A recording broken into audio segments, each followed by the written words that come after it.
10 محرم الحرام جس کی تاریخ سے ہر انسان واقف ہے، لیکن یہ بات غلط ہوگی کہ کربلا کے اندر 72 لوگ تھے۔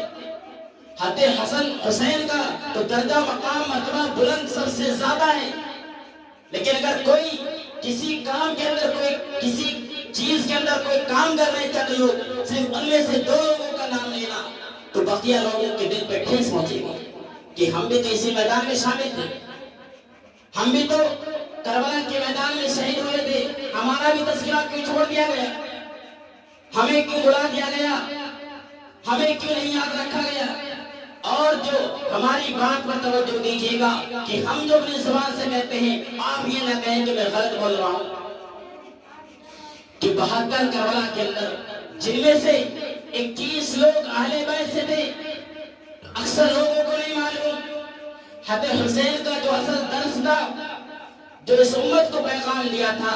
آج ہم حسین کو مانتے تو ہیں، ان کے لیے ہر کام کرتے ہیں، لیکن حسین کے بتائے ہوئے طریقے پر ہم نہیں ہیں، ہم نہیں ہیں۔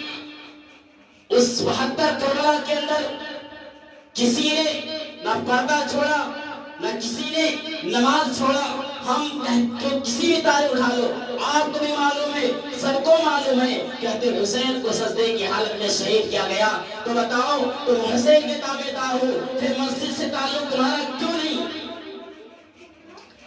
تم فاطمہ کے نواسے، فاطمہ کے شہزادے کے تابعدار ہو، اس کے عشق میں تم کہتے ہو کہ ہم حسین کے ماننے والے ہیں، تو تمہارا پھر نماز سے تعلق کیوں نہیں؟ حضرت حسین نے کہا اپنے ساتھی سے کہ جاؤ شمر سے کہہ دو کہ نماز کا وقت ہو گیا، مجھے نماز کی پڑھنے کی مہلت دے۔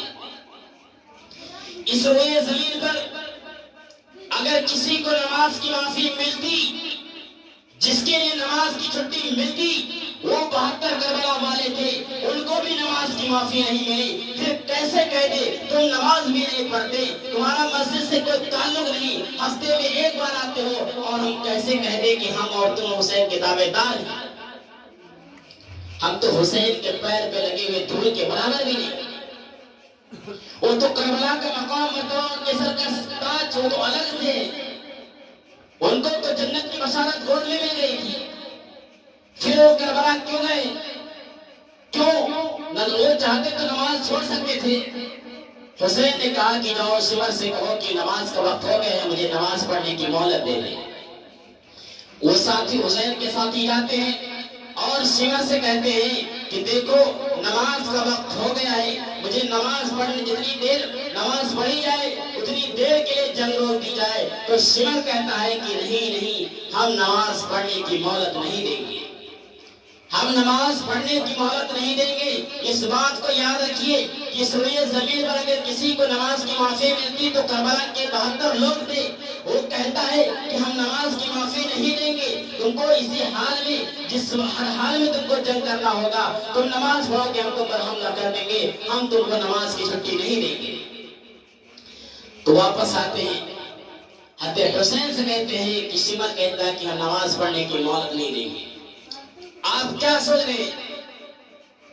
ہم جیسے آپ لوگ ہوتے جو ذرا سا سر درد ہونے کے بہانے سے ہم مسجد کے راہیں چھوڑ دیتے ہیں، دکان پر بیٹھے ہوئے مسجد کو ہم نماز چھوڑ دیتے ہیں، راستے میں ہوتے ہیں نماز چھوڑ دیتے ہیں، کھیت کھلیان میں کام کر رہے ہوتے ہیں نماز چھوڑ دے ہوتے ہیں، لیکن جس کے سامنے جنگ کا میدان، جنگ کا نقشہ ہو، جس کے سامنے موت کھڑی ہو، وہ کہتا ہے کہ ہم نماز تو ہر حال میں پڑھیں گے۔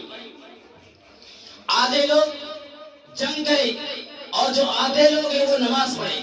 پھر جن لوگوں نے نماز پڑھی ان لوگوں نے جا کر جنگ کی، اور جن لوگوں نے جنگ کی ان لوگوں نے آ کر نماز پڑھی۔ تاریخ گواہ ہے، یہ سامنے آسمان کے ستارے، سورج، چاند، ہر کوئی گواہ ہے، اس دنیا کی فضا گواہ ہے، اس دھرتی کے آسمان، اس روئے زمین کے ذرہ گواہ ہے کہ عصر تلک 72 کربلا والوں کے شہید کر دیے گئے، لیکن کسی